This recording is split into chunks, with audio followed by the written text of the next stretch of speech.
Alors Lorenzaccio est un drame en prose. Bon, rien d'exceptionnel en 1833 d'écrire un drame en prose. Ce qui est exceptionnel, c'est sa structure. Lorenzaccio présente une structure tout à fait originale, bien qu'elle soit découpée en scènes et en actes, de par la liberté de mouvement que possède le personnage de Lorenzaccio. C'est une sorte d'histrion libre qui circule dans Florence et donc qui ouvre sans cesse des espaces différents et qui investit des espaces différents. Donc, l'une des clés de compréhension de Lorenzaccio, je pense pour les élèves et pour nous, c'est d'appréhender la pièce par l'espace, par cette ville de Florence qui est à la fois un lieu concret pour Musset, parce qu'il a lu beaucoup sur Florence, il s'intéresse beaucoup à l'Italie. C'est un lieu très chargé historiquement, mais c'est aussi un lieu extrêmement symbolique, symbole de la Renaissance italienne. Donc tout ça, ça tient, Musset y est très sensible. Donc l'espace dans la pièce conditionne, surdétermine l'intrigue. En effet, Lorenzaccio est conçu comme une pièce de tension, une pièce de conflit entre différents clans, entre des clans politiques. On pourrait dire d'ailleurs que ces différents conflits correspondent aux différentes intrigues de Lorenzaccio. Musset ne respecte pas tout à fait l'unité d'action. Il y a plusieurs actions dans Lorenzaccio qui se ramifient, mais qui finissent par se rencontrer dans ce dénouement absolument ironique, qui met sur le trône un fantoche, une nullité choisie par le cardinal Cibo.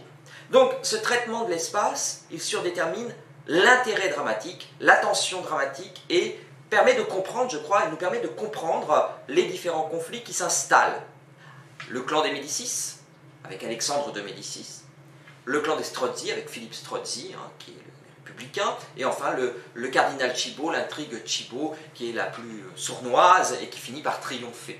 Donc, en instaurant comme ça trois clans, trois espaces différents dans Florence, le palais d'Alexandre, la maison de Philippe Strozzi, la maison de Cibo, eh bien, Musset crée une sorte de dynamique à trois niveaux qui fait que la pièce ne fonctionne pas de manière comme dans la dramaturgie classique, avec un nœud, un dénouement, etc. C'est beaucoup plus décalé, subversif d'un point de vue dramaturgique, ce qui explique aussi en partie pourquoi d'un point de vue esthétique, la pièce posait problème au public, aux lecteurs de l'époque.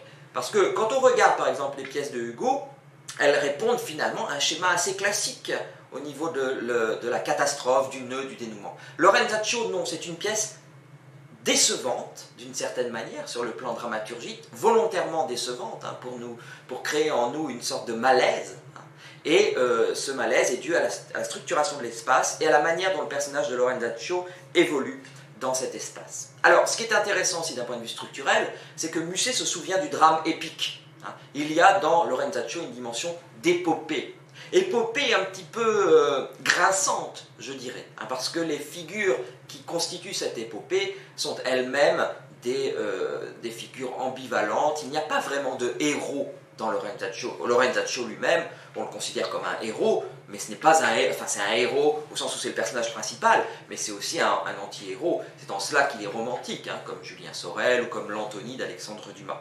Donc on a affaire à un drame épique avec de très nombreux personnages, on a plus de 100 personnages dans Lorenzaccio, c'est quand même assez considérable quand on veut mettre la pièce en scène.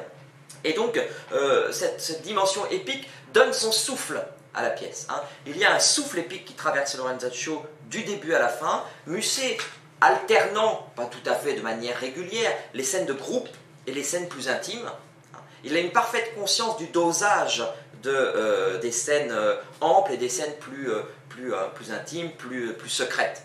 Donc cette tension-là, qui est une tension épique, je dirais, accompagne la tension spatio-temporelle, spatiale qu'il donne à son drame. Alors évidemment, toute cette dramaturgie se construit autour du personnage de Lorenzaccio. Donc je dirais que c'est une dramaturgie à la fois épique et à la fois à dimension humaine. Ce qui crée aussi son intérêt, ce qui fait que ça nous échappe aussi. On a vraiment l'impression d'être emporté dans une sorte d'épisode historique, parce qu'il y a une dimension historique dans Lorenzaccio, et en même temps, c'est centré autour d'un individu. En cela, je trouve que d'un point de vue dramaturgique, Musset annonce le théâtre existentialiste, dans une certaine mesure, avec beaucoup de guillemets et beaucoup de prudence. Mais c'est intéressant, par exemple, de comparer la dramaturgie de Lorenzaccio à celle du Caligula de Camus. Il y a des proximités.